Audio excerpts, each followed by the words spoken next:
So I have a first general question. Why is a wiki? What is the objective of the wiki nodes?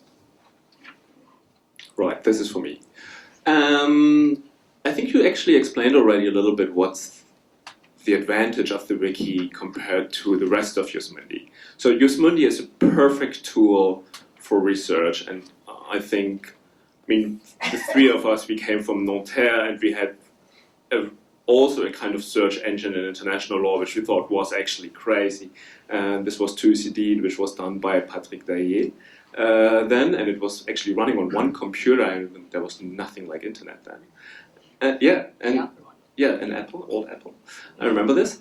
So Jus Mundi has gone a big step further from this. Not only reference, but you have all the documents, and as you told us and it's explained to us, there are many thousands of documents which are already on the search engine.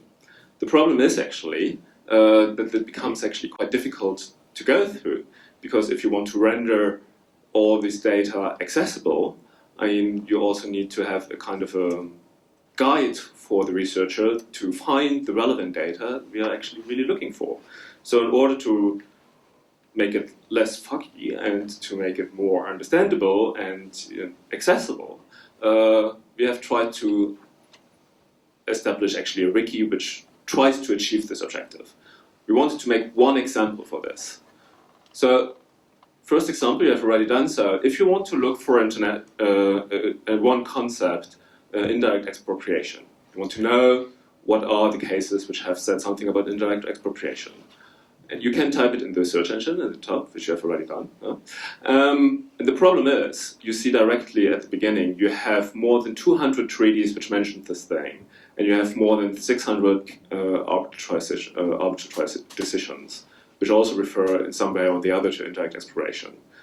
Of course, then it's very difficult to go even through these 600 decisions in order to find what you are really looking for. And now, with the wiki, you have at the very beginning directly the concept indirect expropriation. You can click on this, and you have the wiki node. Who has written the node, etc. And you have several paragraphs. This is not a very long node. We try to keep the nodes actually rather short, which are structured by subheadings and in different paragraphs, different subjects in concerning the concept, etc. So here now, for instance, in paragraph 6, you have a sentence where it is explained that one of the standards to establish whether there is an indirect expropriation or not is the substantial deprivation standard. And you have a little reference after this. When you click on this, well, you have relevant references to case law concerning this specific point in the node. You eliminate already, this from 600 and something arbitrary awards to 11, I think, right? So you have the first 3 come up, and then you can click on this little button at the end, and you have all 11 references. And there you see actually directly extracts from each of the awards concerning this subject matter. If you go to the end, you see CMS, for instance, CMS Argentina, know very well.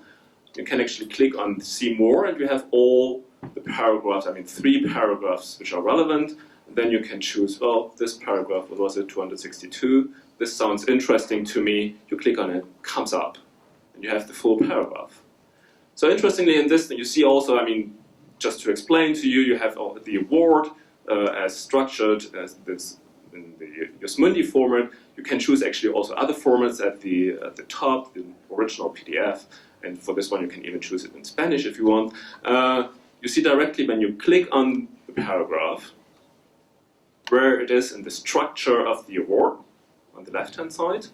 And then, you can even copy directly the reference, and you can put this in, your submission, which you are just drafting, and you need it there. And the reference is there. It's perfect.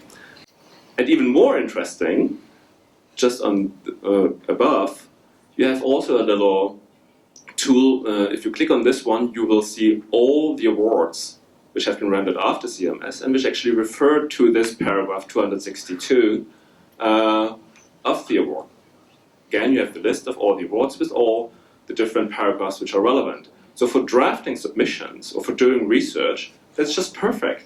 You don't need to search every time again, from the beginning, and have to find this reference. I mean, I know when I did my PhD, this would have been great, but it didn't exist.